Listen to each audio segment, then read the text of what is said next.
So at 6 weeks, my grandmother took me up. And I remember she keeps telling me how she told my mom, there is no way you will stop school because of a child.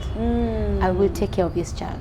Wow. And yeah, so that's how I grew up until when I was 3, when my younger brother was born. So feels so good. Like I knew I had done my best in a way that if someone else was given, they couldn't do anything better than that. So that was a Kikuyu, but I love talking in Kikuyu. I think she really engraved in me. So she told me, like we have gotten our degree. And that was beautiful. And I remember she held my hand and she took me around. He was a man I loved that I did not need to work hard to please. I think for a girl, there is nothing as beautiful as finding a man who you don't need to work hard to please. Just being you. Yeah. That me was enough. And I at some point I remember my parents couldn't understand. And I remember one day my mom asked me, will you eat love? Like this love you parents got really had to put their foot down and tell me, we don't like this. We want you to stop this and focus on your education. Yeah. And that was before I did my graduation. So and for some reason there was no power. KPLC had decided. So he came home as usual in the evening, and we had already had like a very not very nice exchange of gestures throughout for a while. So he came and as usual the girls went to the door. But I didn't. I never used to go to the door. So for some reason that day, I didn't go to the door. I used to go before, but at some point I stopped. I just realized no one wants to go for what is hurting. Yeah, so I stopped going to the door. So he came to the house and he was upset. And he was asking, why don't you come to the door anymore? And I was like, I was showering so that you can come and shower without waiting. But that, for him, that didn't sound like it was anything to go by. So he got really upset. He took a shower. For some reason, he went out. He just walked out. Then he came back and told me, I think you need to leave. What's popping, you guys? Welcome to another episode of This Is Me podcast. Yes, if you're new here, karibu sana. My very good name is Veronica, but you can call me V. Yes, so guys, on today's episode, first of all, if you're new, we are doing a journey on women becoming. So we're calling it the becoming journey, and it's healed women healing others. And women acting as the light at the end of the tunnel for another woman going through something that they have already overcome, or they're still overcoming and they're still becoming, because I feel like the journey of becoming has no end. And so we have been having amazing women come share on their journeys of life, and it has been such an encouraging season. And I hope that as you watch this, for whoever it's meant for, that you get edified, that you get encouraged, that you get healing that you have been searching for, because God is truly in the business of healing others. And like the saying goes, it's actually scripture that God never wastes pain. So these women sharing in their pain, it's for you to also find your healing, because God is in the business of healing you. Yes, so before I introduce the lovely guest today, if you don't already know, we are shooting from our studio. You can check our work at Eternal Concept Photography on Instagram, TikTok, and across any social media. Yeah, we offer everything photography, both outdoor and indoor. And also on the other side, we offer makeup classes and makeup application as well. So if you're out there and you're looking to be glammed, like as you can see, I glammed myself, we glammed our guest. So check out V Artistry. Yeah, for that glam and photography. Yes.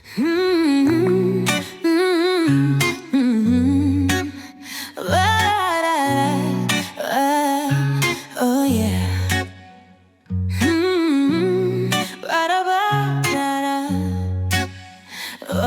Oh yeah. So guys, ladies and gentlemen, boys and girls, without further ado, help me introduce with drum rolls, Lydia. Thank you, V. Thank you. Thank you so much. Hi. I hope you're feeling comfortable. Very. You're feeling welcome. Yes. I didn't want to preempt. Yeah. And because sometimes I go in with the guest and ignore the viewers, yes. Kindly help us by introducing yourself on that camera. Okay. Yes. So my name is Lydia Kiringithi. Professionally, I am CPA Lydia Kiringithi, a mother of 3 amazing women. There's Janice, there's Aziza, and there's Leilani. They are my heartbeat. Yeah. And I'm a firstborn of 3. Yeah, and I think that's about me. And I love God. I breathe and just have my eternity just fixed on Him, knowing that He's got me where I am, and I know He has more for me. So yeah. You have left the authorship. Oh, so I'm an author of a memoir, so to call it. It's more of a reflection, kind of a memoir, where I am inviting you to walk my journey, you, my viewers, to just walk the journey with us and get to be put back together by the potter, to see how God actually takes broken pieces and puts them together. So yeah, so I'm an author of Golden Joinery. It's out in the stores.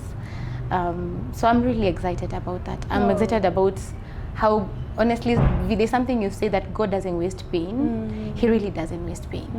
He has made my pain a vessel, and I am really enjoying it. Yeah, I'm really enjoying it. So thank you for having me here. Thank you for coming. Yeah. Yes, so guys, as you have heard, she's an author, but we're gonna dive into this way later. So stay tuned to even know where you can get this lovely book. I'm still finishing it. I'm almost finishing.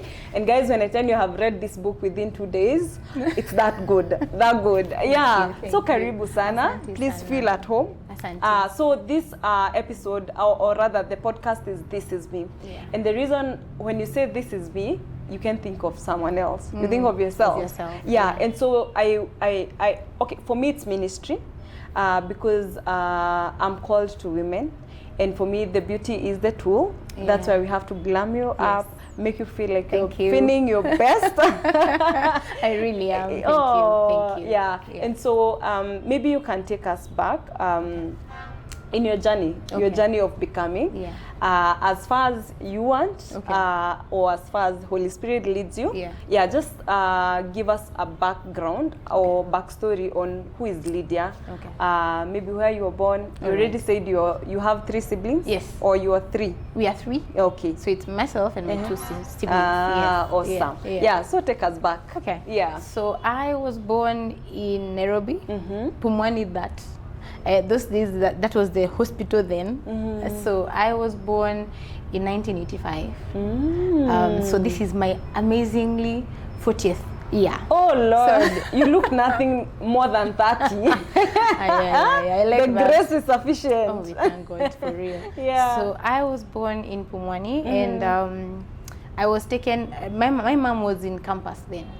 She was in 2nd year. Oh. Yeah. Okay. And so she took me to my grandmother in Nyeri, Mogoroini.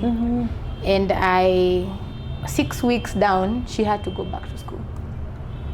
So I remember my aunties keep giving me the story of how we had to escort her to the stage. Remember the way people escorted everyone to the stage, and like now we take Ubers. So then we would be escorted to the stage. And I remember, so they keep telling me how when we got to the stage, the bottle of milk that they had carried after my mom had taken the bus, it got finished. So they decided to put Fanta in the bottle. Oh yeah. You took Fanta at 6 weeks? 6 weeks, because I was crying, I was hungry.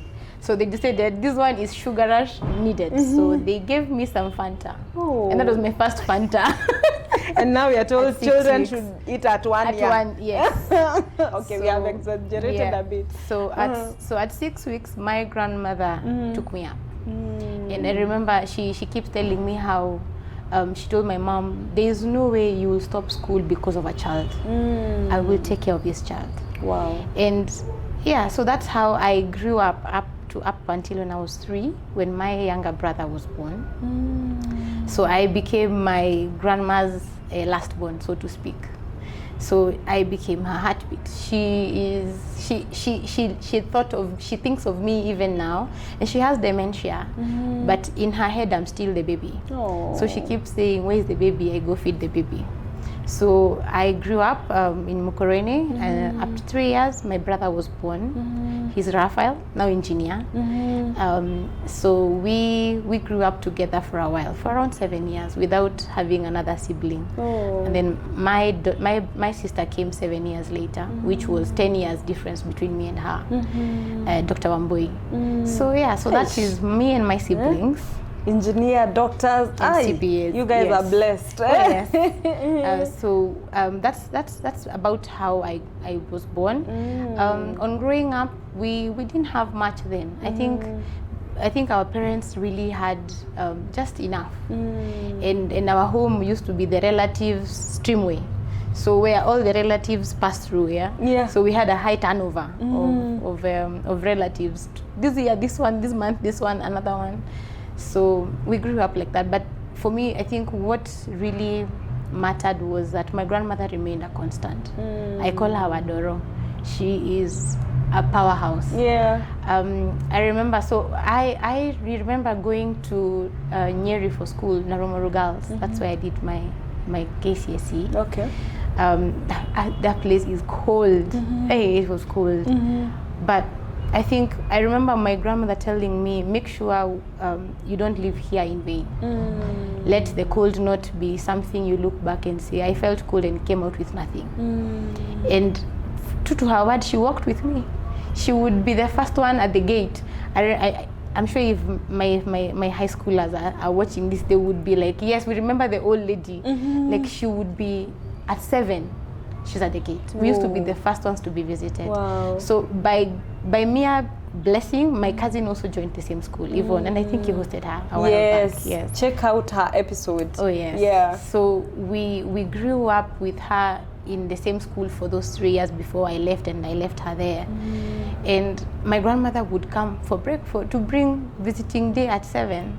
And by the time my mom comes from Nairobi to feed us, we were already full.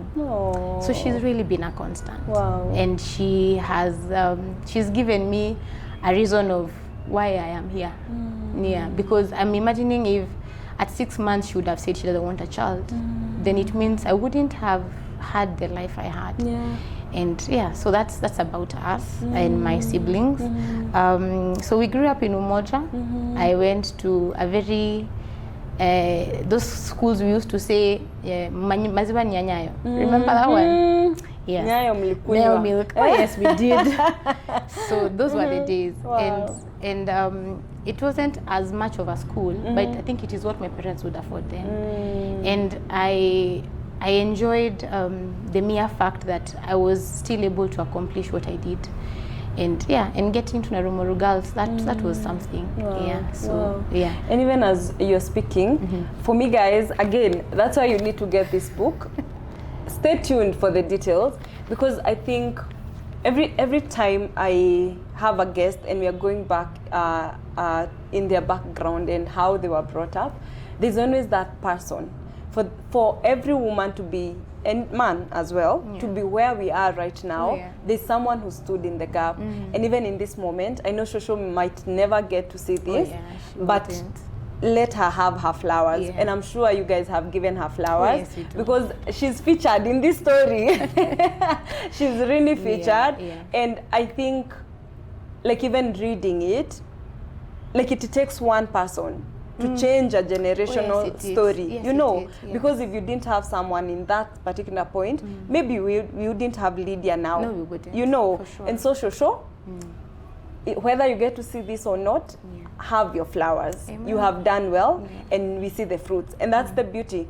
I think it's. I was thinking about the story of Deborah, and it's us taking the mantle. Yes. Whether we ever get to enjoy the fruits or not. Oh, yeah. But in that particular season that you are in, where someone needs you to hold their hand, just do it. Oh, yeah. Whether you get recognized, whether you get the glory, whether you get the flowers or not, you do it. And so I feel like as I was reading your story, your shosho, like she might not now see you become this woman, but you know, like you will always remember, and her name will be passed on to your daughters, to their children. Like there will always be a story of were it not for our shosho, you know, and that's such a beautiful thing. So let shosho get her flowers.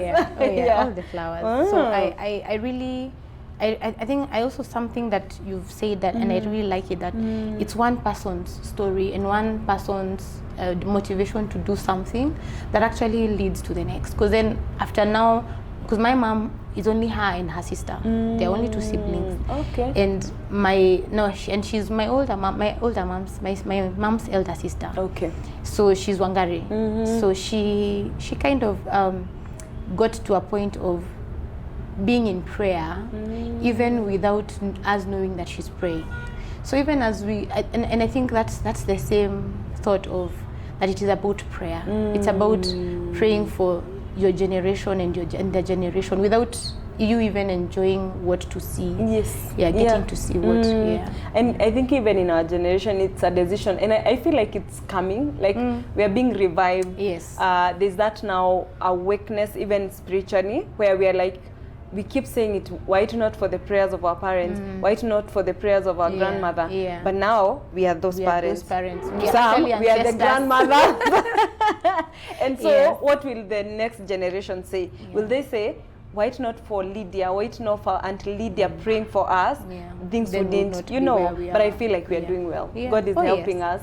Yes, that one we are. And I like it. So here you are in high school, we see Shosho.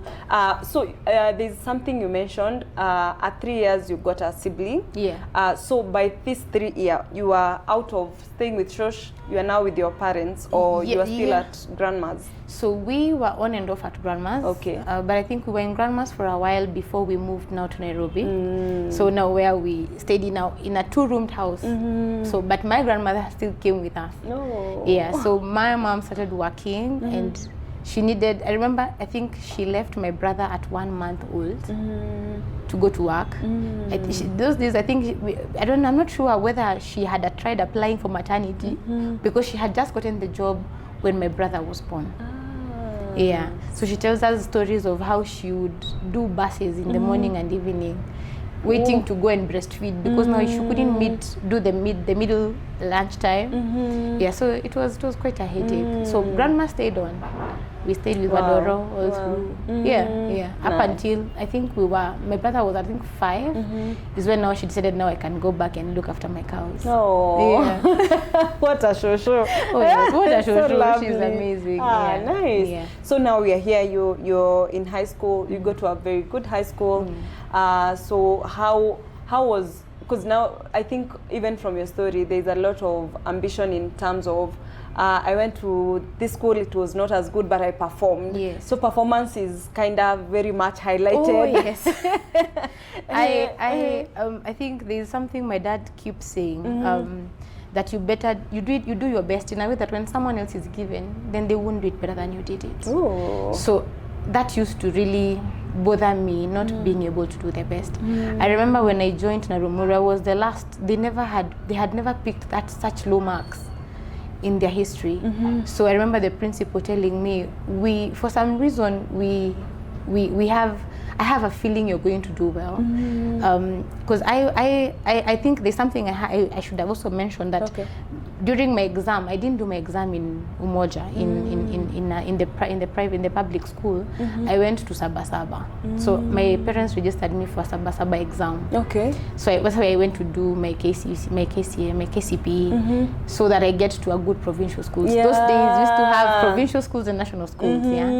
So I went to Narumuru being the first from Sabasaba district. I was the first student. So they now had, they had no choice but to pick the first in the district and in the province. So being the first in the district and the province, then they picked me. Even with my low marks, they just picked me.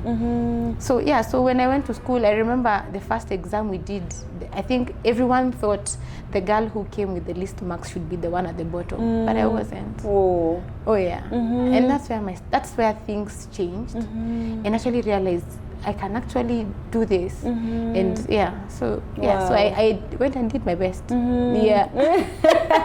As Dad said. Oh, yeah, as Dad said. You better give it your best. Yes, yeah. Wow. Yeah. So here we are, 4 years in high school. Oh, yeah. Then how was the transitioning?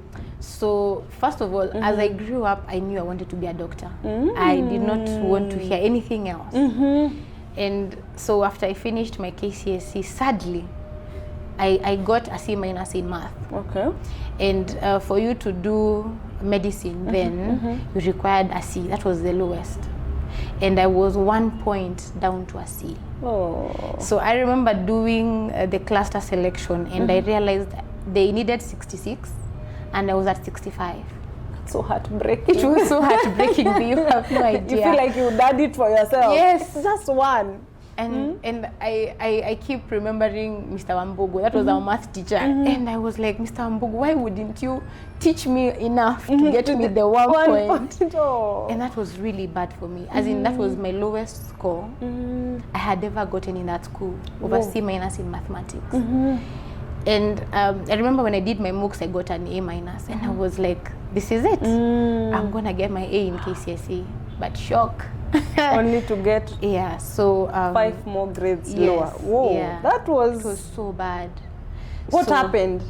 I don't know what happened. I really don't know When what you happened. took the exam, did you think you will perform well? Yeah, I actually knew. I think I had. I gave it my all, and I knew this was it. And I remember it wasn't as hard as the MOOCs. But I remember we were being told that we used to have rationalization then to ensure that marks are standardized. And I remember that year math had really gotten a bad drop.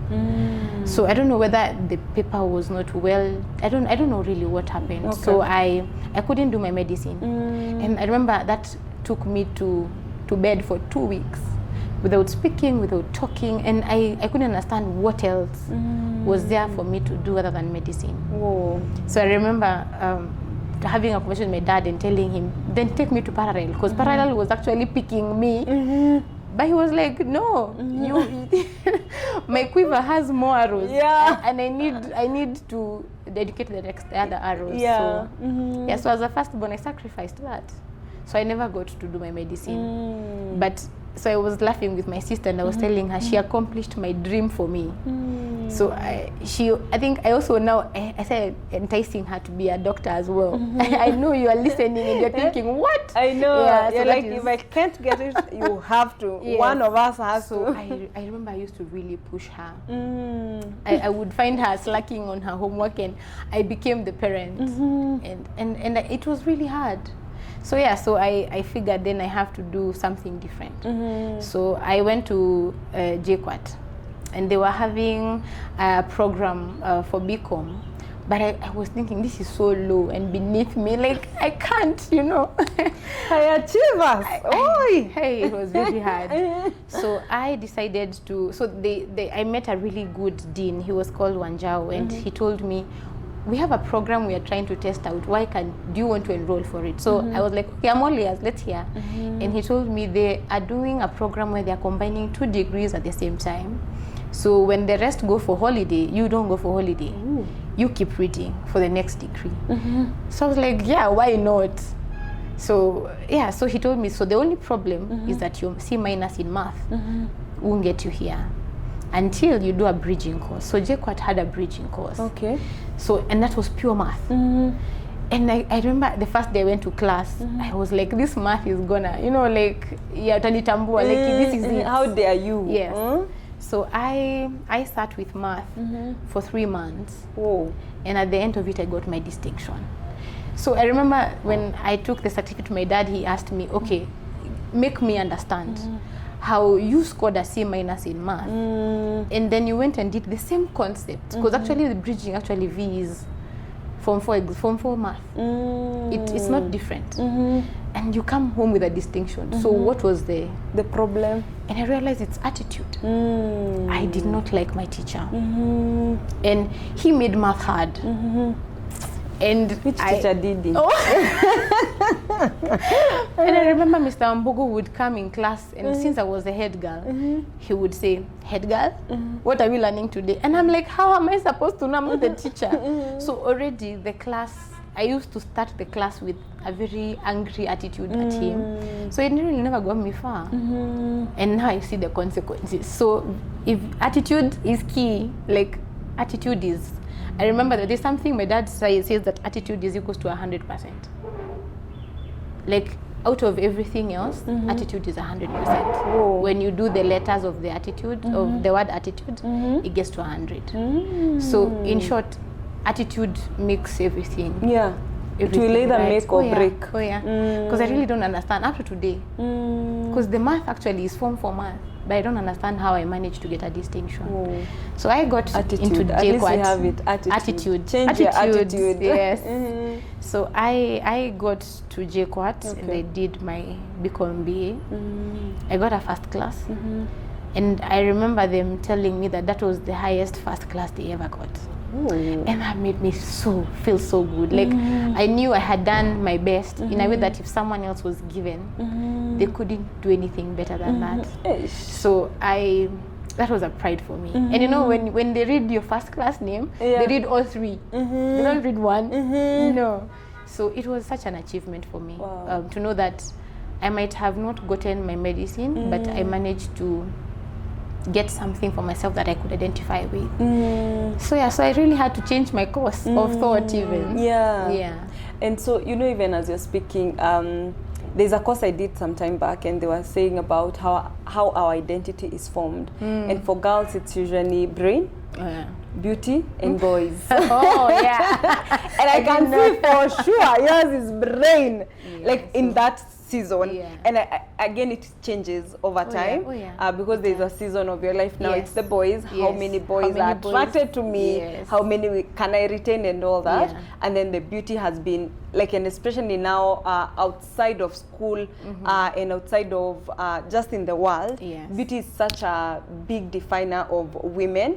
And I think for, even as you're speaking, I'm like, I wish everyone can just know all those things are created by God, but they don't define you. No, they don't. Because at times we hold on it so much such that if you miss on the expectation you have placed on yourself, whether on brain or beauty or boys, then it's like, I'm not good enough. You know, and I can see how it did that to you as a young girl.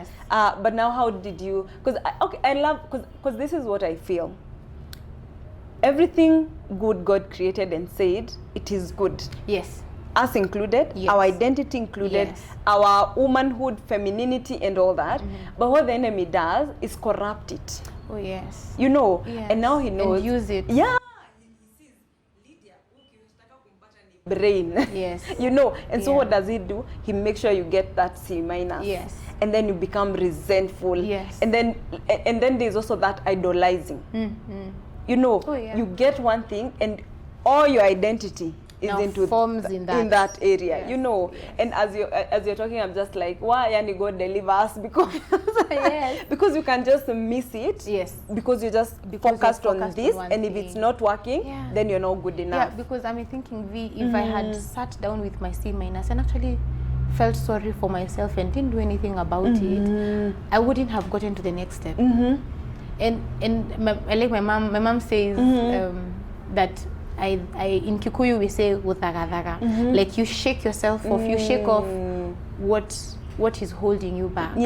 Like you just shake it off and rise. And she tells me I am an expert at shaking myself. So it takes me time to like wake up and shake, but once I shake, I shake. So I thank God that I managed to shake that one. So so as I was saying, it got to a point now I realized I can actually do something else with myself other than where I'd fixed my head. And I think I love your resilience, you know, because you don't, like from so far, you don't pity party. No, like you're not I like, don't do this those happened ones. to me, so, you know, like, yes, I didn't like the teacher, but what can I do, you know? And I think that's a very good, like, way of viewing life. Because then you're not like a pick-me-up, You're not like waiting for someone to come and save you. You're able to, yes, feel, but also like dust yourself off and just move, you know. So here we are, you graduate with first honors. Hey. How did your parents react to that? My dad was so proud. Oh, she was so proud. My grandmother loves education. And I remember on my graduation, she couldn't, you know, like the way you would expect, because the graduation square is usually very hot and uncomfortable. She braved it. And I remember when everyone had gone, she came and she told me in Kikuyu, but I love talking in Kikuyu. I think she really engraved in me. So she told me, like we have gotten our degree. And that was beautiful. And I remember she held my hand and she took me around, like you said, the way we do salsa. She took me around saying, look at my child. And you know, funny enough, she doesn't refer me to her grandchild. She calls me her child. And so for her it was a mother's joy, not a grandmother's joy. I think she was more excited than my parents were. I love your shush. I love your shush. So let me ask, because now I feel as a firstborn, and I have hosted a few firstborns, and I think there's that pressure. Did you ever feel like, like, why is this pressure like on me? You get like, because I feel like, especially now, your generation mostly, ours, okay, we're in the same generation but younger. But I think now for me as a thirdborn, like my sister is almost your age, like I can, like there was too much pressure for her on, you know, your siblings are looking up to you. If you fail, you're failing them. How you turn out, that's how they're gonna turn out. Did that pressure ever get to you? And how did you handle that? So for some reason, my parents never gave me that pressure. My mother never got to a point of telling me, you need to do this because your siblings are watching. I think I was so well behaved. You know, the other day my mom was telling my children, you know, I have never laid a hand on your mother. Whoa. So I was, but I fear doing the wrong thing. So I always tend to do the right thing when it's supposed to be done. So I never got to be told you are bad influence or you need to act like this for your siblings. Now on the other hand, now my siblings got the wrath of, you need to act like your sister. So and I remember, you are the good examples. Yes, I was the make good us look bad. So up until recently is when now I felt a bit of a pressure, being expected to carry my siblings and to be able to carry their hearts as well when they are not okay. So so but when growing up, no, there was no pressure. I never felt pressured to behave in a particular way. Did you pressure yourself though? No, not really. How did you know, like, to be good, to do the right thing? I think my grandmother did the beating when I was very young. And I remember how she used to tell me, you cannot be related to me if you're misbehaving. So I think it got stuck that if you need to relate, I want to be related to you. Like, I don't want to lose this relationship. So I really needed to be right with her. So that's what I really tried to do. So as I did that, then it became part of my identity of doing the right thing when it's required. Wow. And guys, again, this book, she shares more on her journey, and especially the part of ambition and how you really wanted to get a degree before relationship. But as we all know, eventually it comes. The boys, the 3 B's, brain to Shayona. Beauty. Take us to the boys. How was your dating life? Growing up, my father had a rule. That we couldn't talk about boys. We could not entertain boy conversation unless you have your degree hat on. And I remember one day he saw me, and that was the first time my dad ever laid a hand on me to beat me, and the last. He met me talking to a boy. And so the rule was, the boy has to be known at home. At home, So if this boy is not known, it means this is not a conversation that should be happening. Yeah.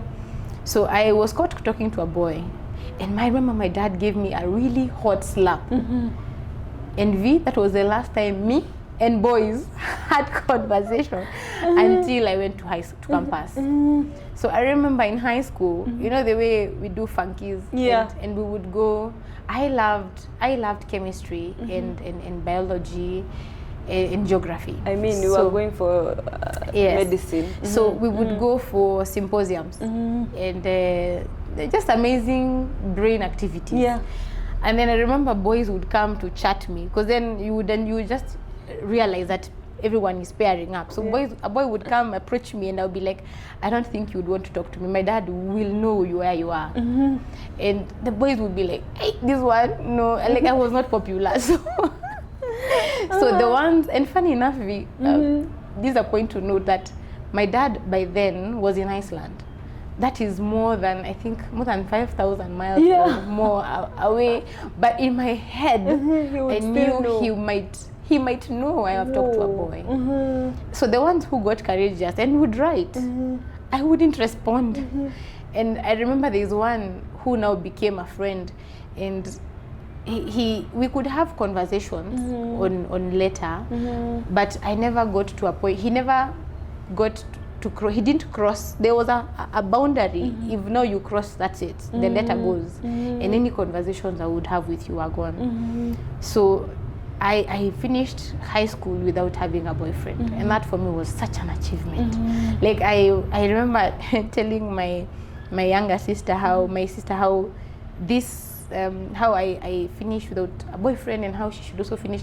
And she told me, that's you, this is me. That's your story. Yeah, that's your story. Let me write mine. Yes. So I managed to do it without. So when I finished high school, and I remember getting a boy, a friend, and at first it didn't start as a boyfriend assault. It actually started as a walk meet. Where we used to go to a youth meeting church on a Saturday, and I really didn't like it. I have very few friends to date, so even then I really had a very small circle of maybe a friend, one or none. So for me, even being with people, my daughter tells me I hate people, and I'm like, no, I don't hate people. I just feel drained by people. You love your space. I love my space. So for me, I remember my mom insisting, you need to serve God and you need to go to church. So that I went with all the kicking, but I went anyway. So on this one Saturday, I went to this church. It's a Catholic church, back to where we stay in Rongai. And we went, and I sat at the back. Like I really didn't find my need of being there. Then one person just spoke, and like we haven't had one person's voice, and we haven't seen her in our church before. Maybe she can introduce herself. Yeah. And I was like, why? Who in the name? Like, why would someone really? Why is spotlighting me? So I want to be silent. So yes, I want to be hidden. Yeah. And so this man from the corner. So I peeped, and I would see a man from the corner with quite an eye candy, and he had. I remember he had a black beanie. Beanies are those nice hats that kids wear, especially now. The millennials love wearing them. And so he had a black beanie and studs. And for me, and for me, what kicked my eye, or rather caught my eye, was his smile. He smiled really well. Like he had a really radiant smile, and I was so upset, but I couldn't. My anger couldn't hold. So I gave in, and we had introduced myself, and it became a conversation now that everybody now apparently they knew me, but I didn't know them. So they would tell me, we know you. You come to church and then vanish, and you walk very fast with very stone face, no smiles. Just you're focused where you're going. And that's how I met my friend, and who became my husband. And Wow. Yeah. And so in your journey of becoming, again, Aki, I'll refer. If you want to hear their love, dating, the R&B lovers, hapa, hadi zime highlightiwa. So please check out and get this book, just to, because I feel like in an hour we're not able to dive deep, and that's why I need them to get the book. But from reading your book, I saw like a very promising love story. Oh yeah. Like a very inaitangwaje Alejandro story. Yeah. And it was so nice to read. And for me, like, because I didn't know what is ahead, like I couldn't imagine how your journey unfolded. And so for me, I think my question is, like, just taking us through, you're dating this person, you guys are super in love, like inseparable, and you are in love. Like, how did that unfold, and what changed? Maybe you can take us a bit of the good part, and then the shift, where the shift happened. So the good part was he was a man I loved that I did not need to work hard to please. I think for a girl, there's nothing as beautiful as finding a man who you don't need to work hard to please. Just being you. Yeah. That me was enough. And I at some point I remember my parents couldn't understand, and I remember one day my mom asked me, will you eat love? Like this love you keep telling us about, will you sit down and plate it? And I then couldn't see it, but my mom could see it. My mom could see that there was something that was amiss, but I couldn't see it. And there's something I keep saying, that there's I think at some point I never saw Dennis change, or us change from where we were to where we got to be. And I remember at some point my parents had to put their foot down and tell me, we don't like this, we want you to stop this and focus on your education. And that was before I did my graduation. So as I think as an obedient child as I was, I called it off. So at some point in campus, I actually, I think it must have been second year or first year at the end, that I told him this can't go on, because my parents are not for us. So I stopped it. So I stayed for a while without being attached to anybody, because I couldn't imagine having to go through such a thought of loving someone and then my parents not loving the person again.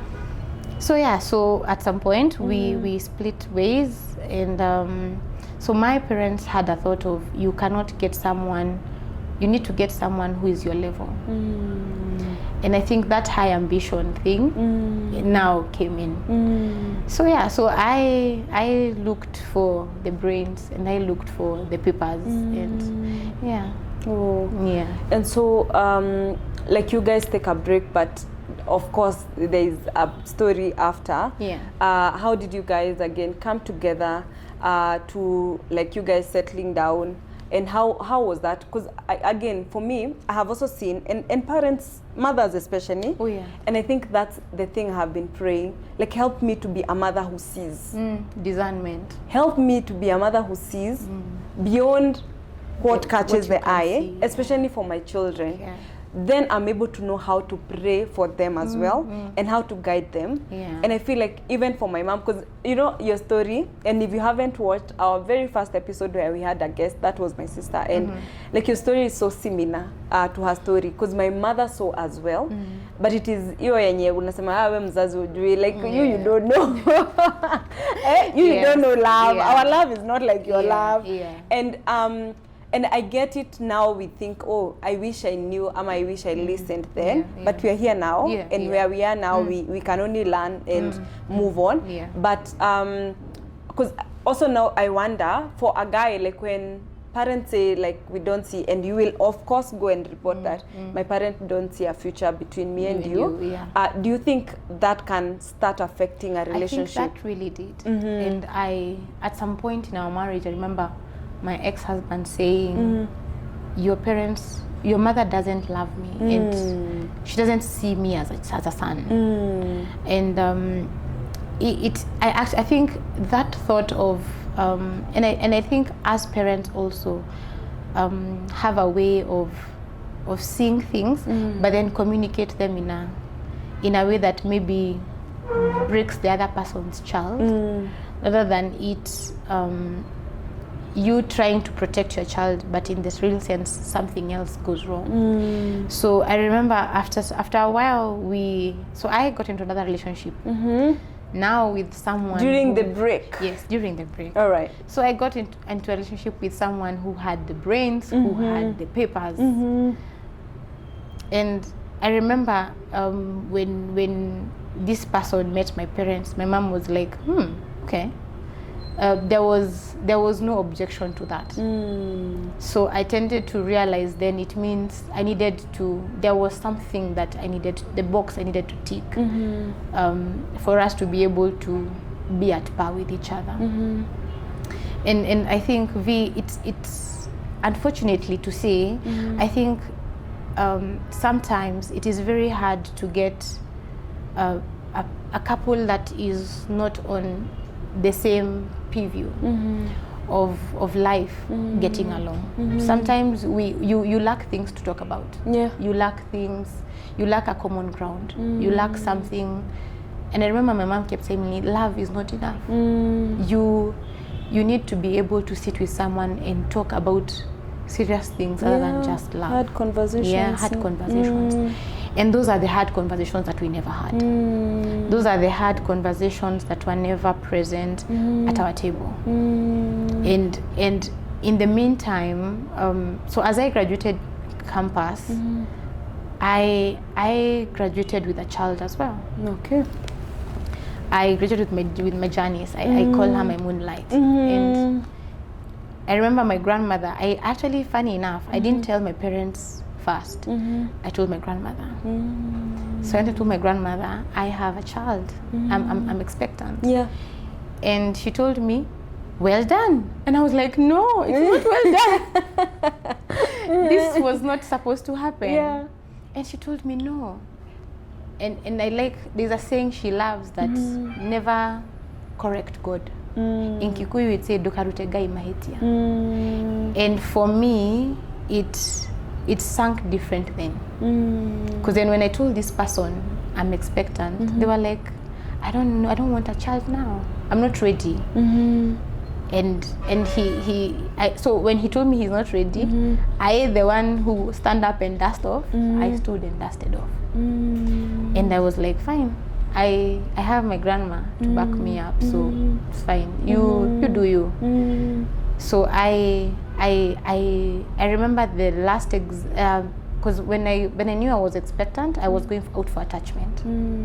So I had finished with my coursework. So it wasn't so bad that I'm in school and having a baby and all. So by the time I remember I graduated in June, and in August I had a job. And it was so hard leaving my child. I remember telling my grandma, I don't want to do what my mom did. I don't want to leave my child behind. And by the time you were graduating, your baby was how old? 3 months. Oh, yeah. Okay. So by the time I was now leaving her to go work, she was I think around 6 months. Okay. And my grandmother left her cows and she came to Nairobi. Oh.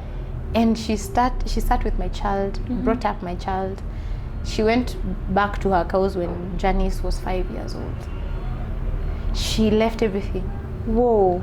She dropped everything. Wow. Yeah. What a grandma. I know, right? She's too good to be true. She is amazing.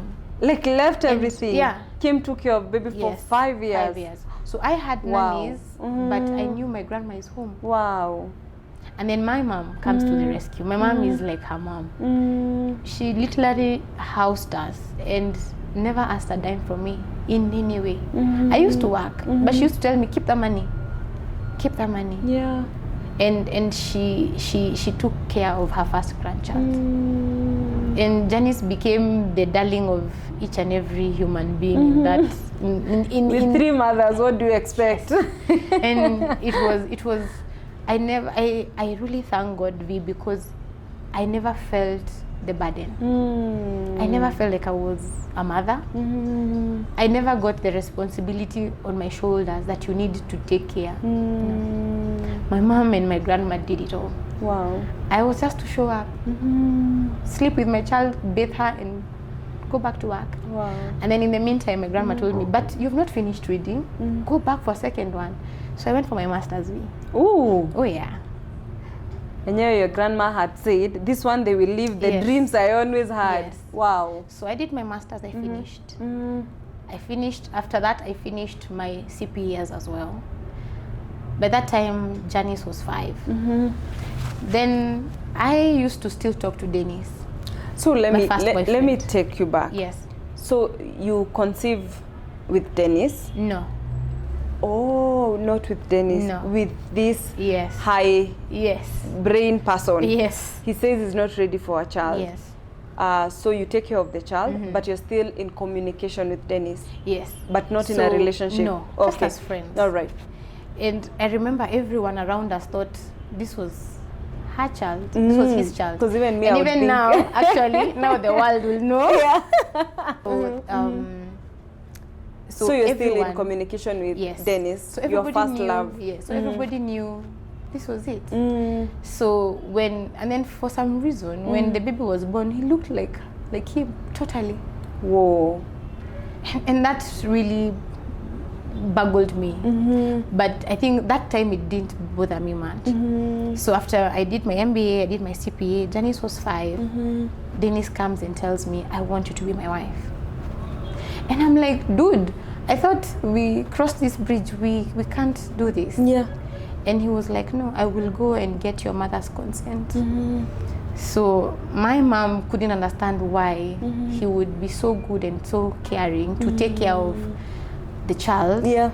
And even with all the unmet expectations or unmet tick boxes. Yeah. So that was it. So we dated for a while, and then with the thought that now we are going to get married. Yeah. So in 2013 January we got married, and we did such an amazingly beautiful wedding. Oh. It was so beautiful. And for a little while I felt the world made sense, and for a little while I knew that I was marrying the love of my life. Because then I know, especially when we are growing, it's very, especially for us, I think the older, we were really, it was very hard getting a man to take care of our child and not say a word and give them their name without a thought. Wow. So I think for me and Janice, we were home. We knew we were okay. Okay, so I remember everyone thought, because now we were always together, even after we had parted ways. Yeah. Everyone thought this child was, when I was pregnant, everyone thought this child is his. And he covered my shame. He actually literally covered my shame. Wow. And I keep telling, I remember I told him the other day, thank you for, when I was writing the book. So when I was doing the book, I actually had left out chapter 1.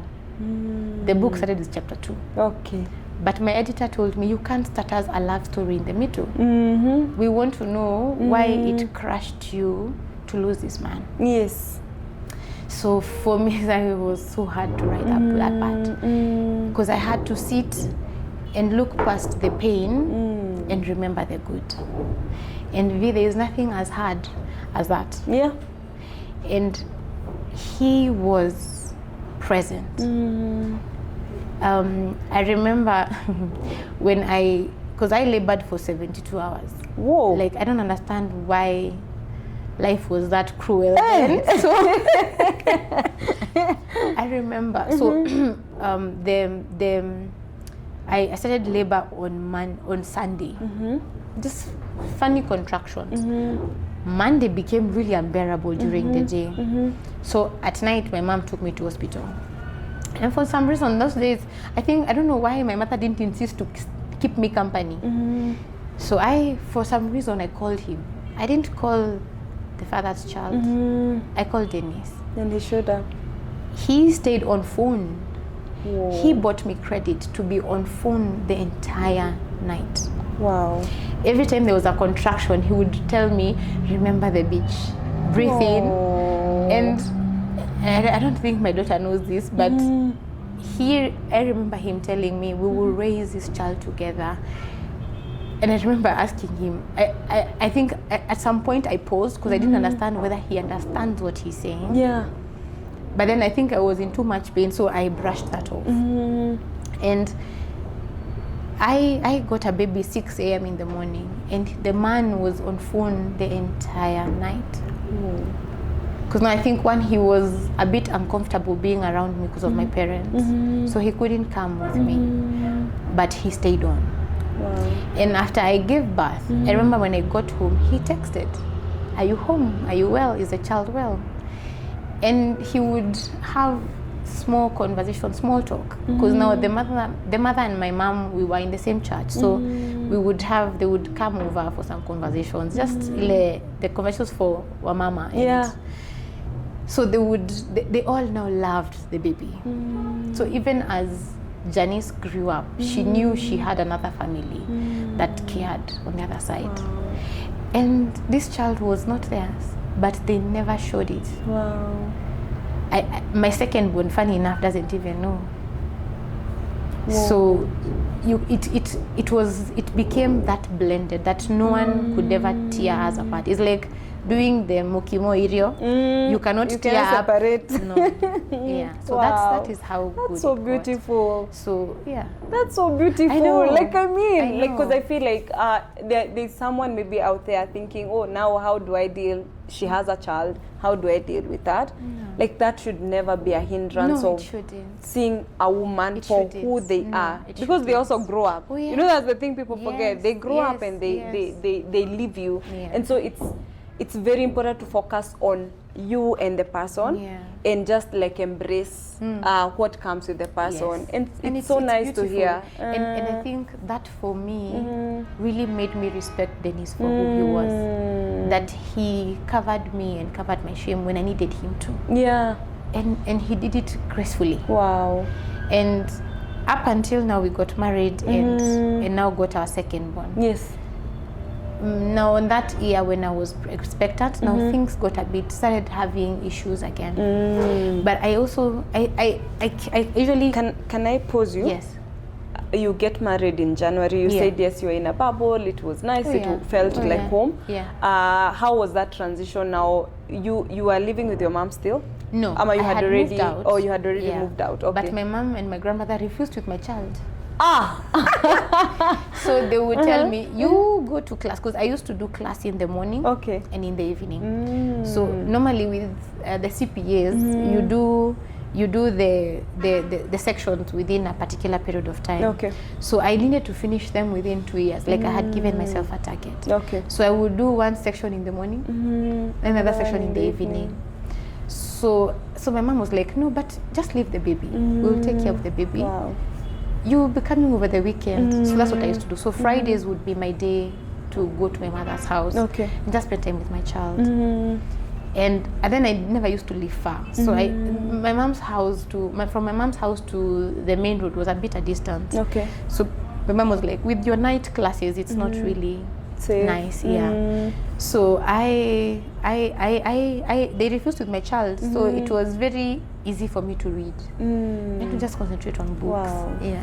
And I think even as we go now to your life now with Dennis, it's very important to highlight how important family is. Oh yeah. You know, and I know there are families out there where you get yourself into a mess, and now it's your mess. You deal with yourself, you know. But it's so nice to see both mom and grandma coming into the rescue and saying your life doesn't have to stop because and you see, because now there are so many girls, you get pregnant, and that's why even the rate of abortion is too high, because you feel like my life now has been distracted, and it's not an excuse, but it's a contribution. Oh yeah, when you're not able to get support. Yeah, when you don't have support. And so I just, from your story, Like I feel like the people in your life really have supported you. Oh, they did. And like that's also favor.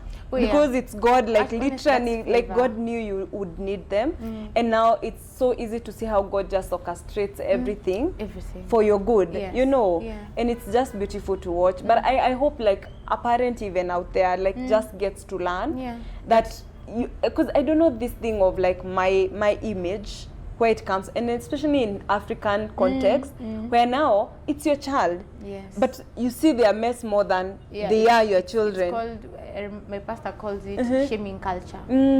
So for us Africans, we don't look at the mess or the mistake you've made.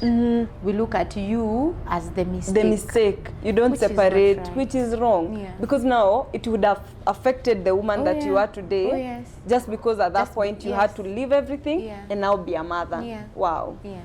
So and I remember it gets to a point now where now we get married, and during that year.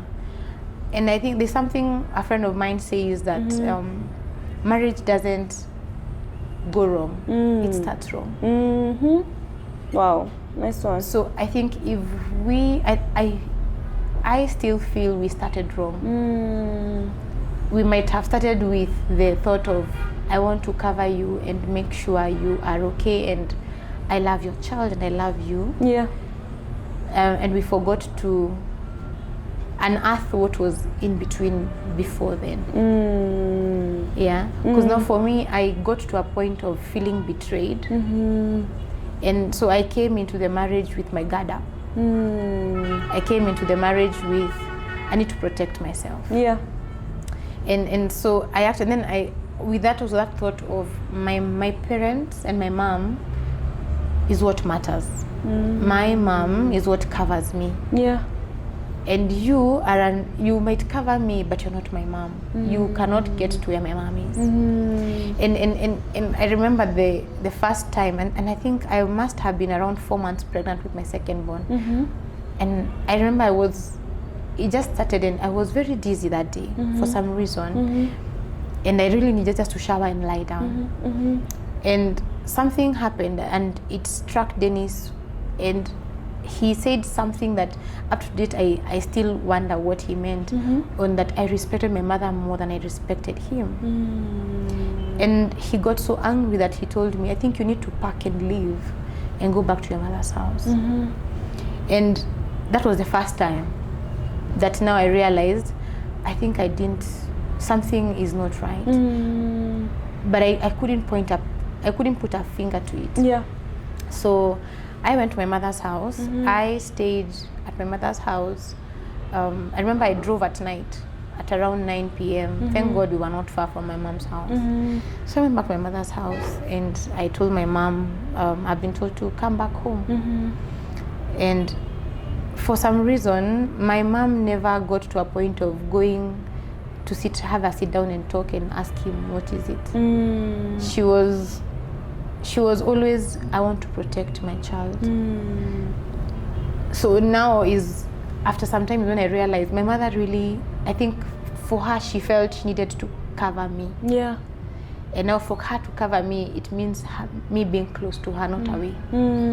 So so I stayed, and around September, not September, actually, I think the next year in April, around April is when Dennis came back. And he would have conversations with me, but I used to block them off. So he went, I think, had conversations with my parents, and we agreed that we are going to do this again.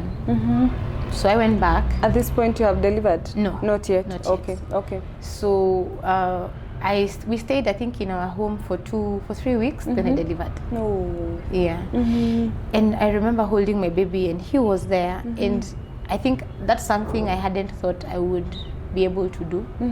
Like for him to be present in a room when I'm getting a baby. Remember the first time he wasn't present as well. So this felt different. It felt nice to have a whole family whole. And then the thought that for me, I knew that I needed to have for me to have a whole family, I thought it is me, a husband, and children. And so for me, that was good. So I overlooked anything that was not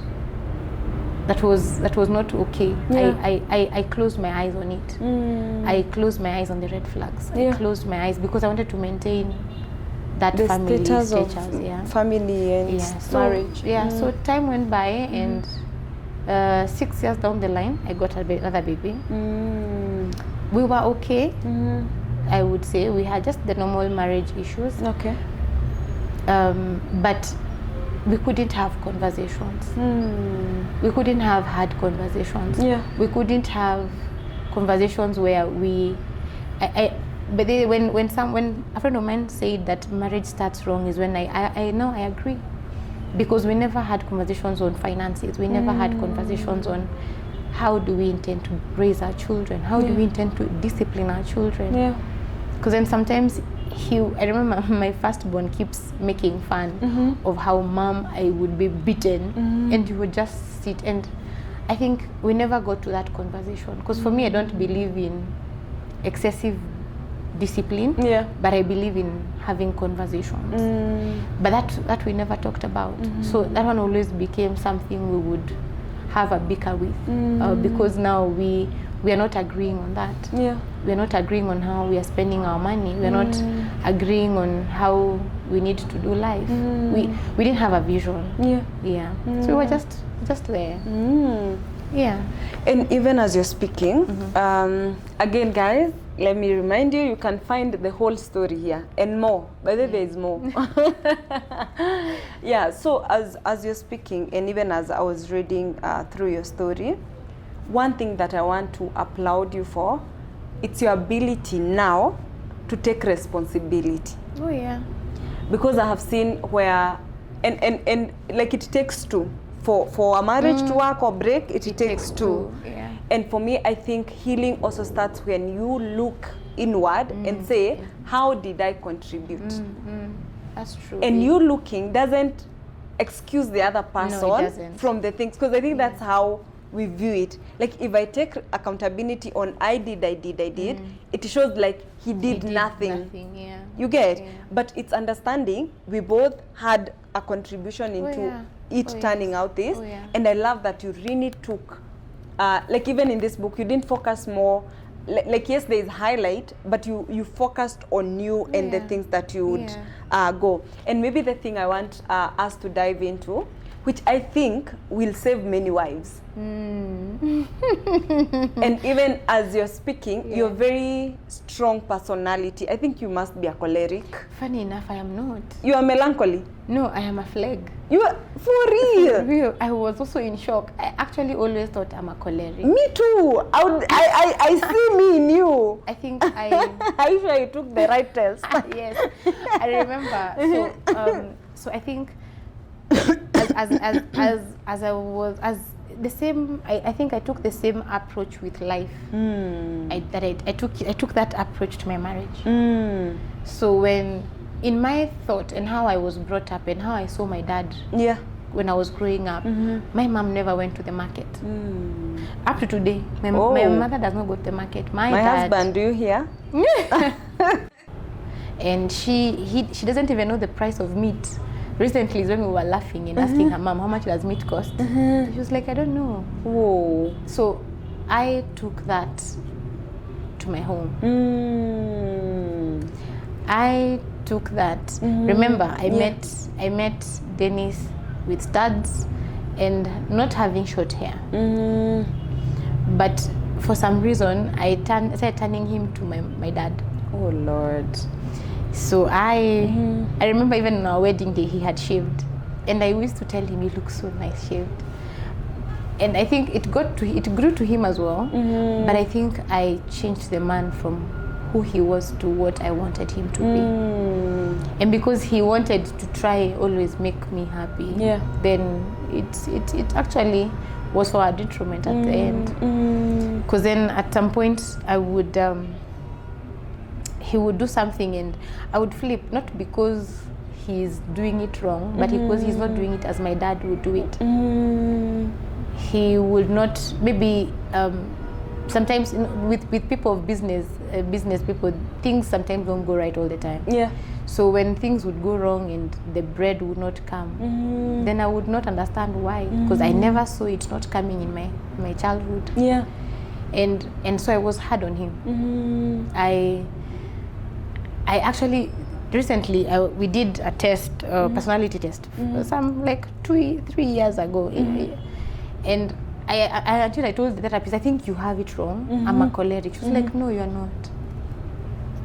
And I remember telling her, I think you need to do this test again. We see if my mood changes, then I would read a choleric. Because honestly, I thought I was a choleric. Me too. I thought you were choleric. I thought my perfectionism and and having high achievements, I thought that was it. You are a flag what?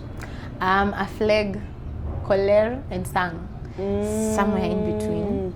But flag is like the dominant one. Yes. Wow. So, but now I got that because I hate arguments. I hate disagreements. So I would be okay to hide my feelings as long as there will be peace. I don't speak my mind. I will not speak my mind if I know it hurts someone. Yeah, that's flag. So I keep it. I will absorb it. So I absorbed it. So we would have a tough time financially, but I wouldn't speak it. Because when I speak it, it would bring wrangles at home. And because I would do anything for peace. Like I love peace. Oh. So even though it means shutting you out, I will shut you out to ensure there is peace. So yeah, peace there was, but peace on the face of it, not for the there was no root. Yeah, there was no root for it. And I remember we would have instances where I would clearly feel I made the wrong choice. I would feel I should have done better for myself. But then because I never wanted to think I would be a single mom. I wouldn't imagine bringing that out in the open, that I did the wrong thing or I made the wrong choice. Yeah. And yeah, so I remember I started going for therapy once in a while because I would feel a bit overwhelmed. And I remember the therapist would tell me, journal it down, write it down, say something about it. And I'll be like, saying no, writing I would. And I would make sure I keep the journal so far that he wouldn't open to read. And it was very bad. It got to a point now that my children would see I have changed. I became very sad. I didn't love, I normally don't like spaces with people. Yeah. But I go worse. I avoided going to my mother's home because then I would feel she would see through me or my grandmother. So my grandmother would call me and tell me, why haven't you called me in a while? Are you okay? And because I don't know how to hold back tears, I would tell her, let me call you back. I go and first cry, finish, then come back. And I hid a lot. So I kept in a lot. And in return, I became this perfectionist ball of energy. No one did right. My nanny of now 10 years never did right. I always had something to complain about. My kids did not, they got the wrath of it. Because then I would be so strict on them. I think I really didn't want them to go through what I was going through. I felt that I was a bit too lenient on, my parents were too lenient on me, that it allowed me to make a mistake. So I decided to really be hard on my children so that they don't make the mistake I made. And so at the end of the day, as I became a perfectionist, then my children moved away from me. The man I used to call my friend stopped being a friend. And there's something my dad loves saying, that when you look at a mirror and smile, it smiles back. And he used to say it when you are in a room and you smile, then the room changes. When you get to a room and you're gloomy, it means the room also changes to the gloom. And so I realized I now deflect. That is what my children would see. Yeah. That had me, that angry me, that perfectionist me. So Dennis also did the same. He got better at it. And now he is a choleric. He got choleric double, like it became revamped. So you can imagine he's a choleric and a sang. So those two combined was crazy. Yeah. And now because I'm a flag, I don't want to talk about it. I kept. Whoa. So it got to a point, and I remember I couldn't sleep. I would put the alarm, set the alarm in the evening before bed. Then it rings and my eyes were wide open. And normally when I know I'm stressed is when I lose sleep. And by this time, I think it got to a point, and at that time Anaya must have been around 2, Leilani, my last born. Yes. Must have been around 2.5, or around 1.5 there. And it got really bad. I remember I would normally my kind of work, I travel a lot, so I am never home much. So I would really enjoy the travel, because then I would be away, and away meant I would be able to have peace of mind. Yeah. Without having to think about everything else. But when I would get home, then I would meet a cold home. One that used to be of laughter, that no, because there was no space for conversation. And I remember my first Janice decided she wanted to go to boarding. And she went to, which I really didn't understand why she would want to leave home to go to a boarding school. Yeah. Until recently, like a year ago, so she was telling me, Mom, you know why I went to boarding? Because Dad would beat me up too much when you are away. So even his anger now was projected to the children. And now my children now, Janice she is a flag who is a male. So she keeps it in. Yeah. So she will put a brave face even when. So when I come home, they don't tell me with the nanny that what was happening. Yeah. They're just smiling, and life is normal. They don't want to stress Mom. Yeah. And so she went to boarding, and so the house was left with 2, the younger ones. Those ones were fine. They would manage themselves and Dad. But after a while, so throughout my second pregnancy, it was such a hard pregnancy from the second one. I was diagnosed with endometriosis in 2012. Okay. So I decided so the doctor decided we need to treat it. Okay. And see how far we can go with it. So the treatment was kind of working, but now it meant I would have to be on hormonals more often than not. So when I got my second baby, I remember I was on progesterone, I think they call that, from start to end. Like immediately the doctor knew I was pregnant, we started progesterone just to maintain the baby. So even getting the third born was quite a challenge. So Aziza, I got her at around 7.5 months. We did finish the 9 months. Then my last born came at 32 weeks.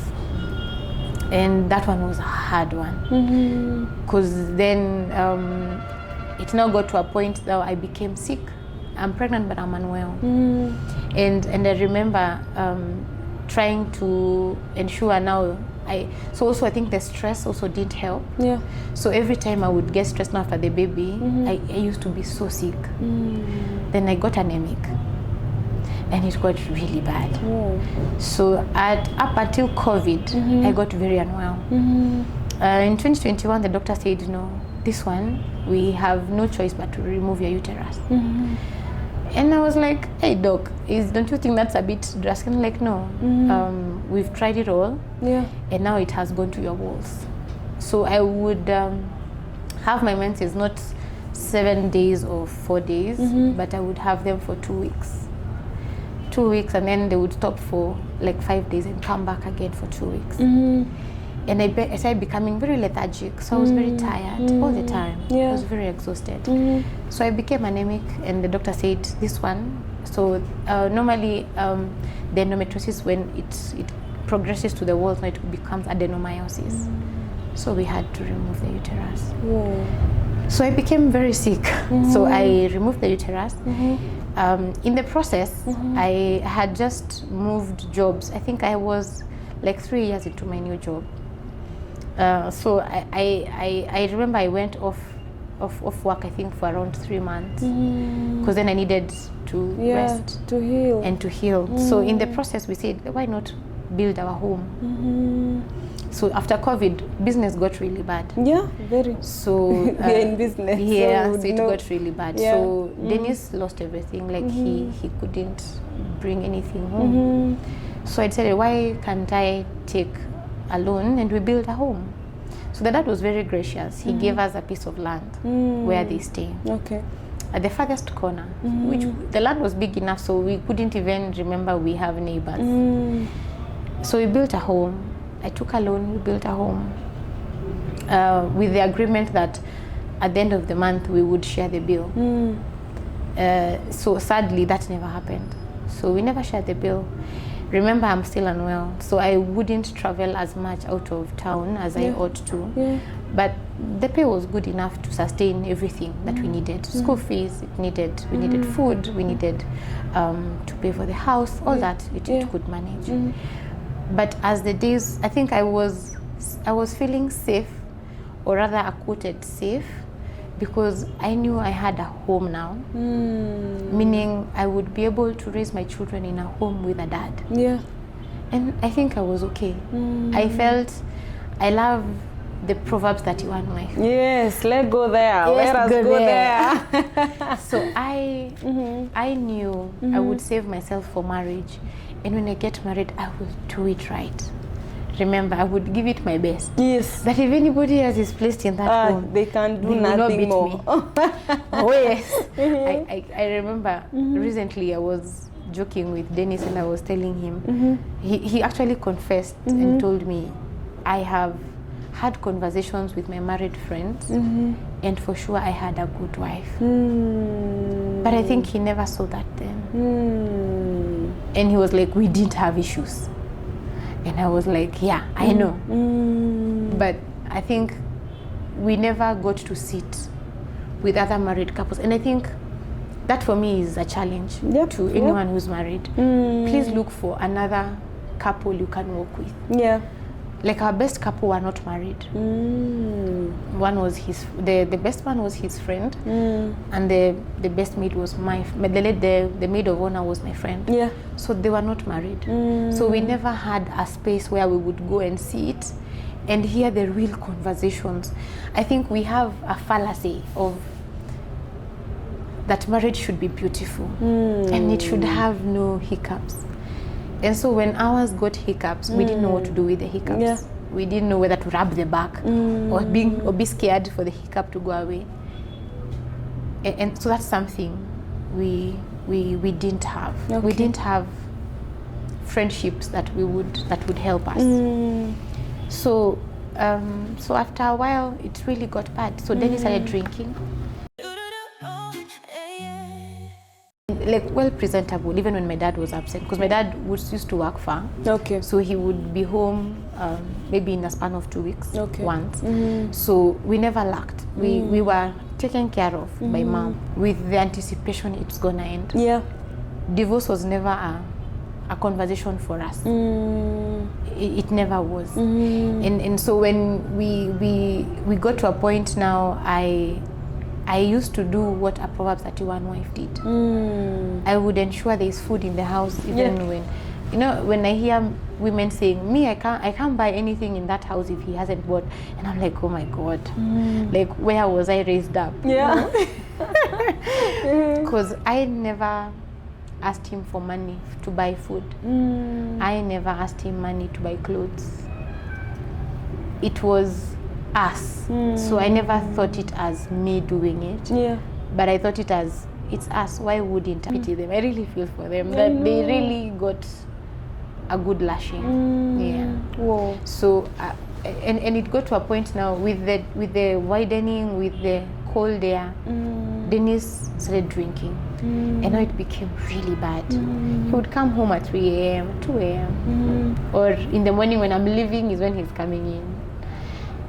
And now I realize now it became a bit of a tussle even for me. Yeah. And because I never saw my dad not sleeping at home. I never saw my dad drinking until we have to wait up for him to open for him the door. So I kept comparing him to my dad all the time. I never used to see him for him. I never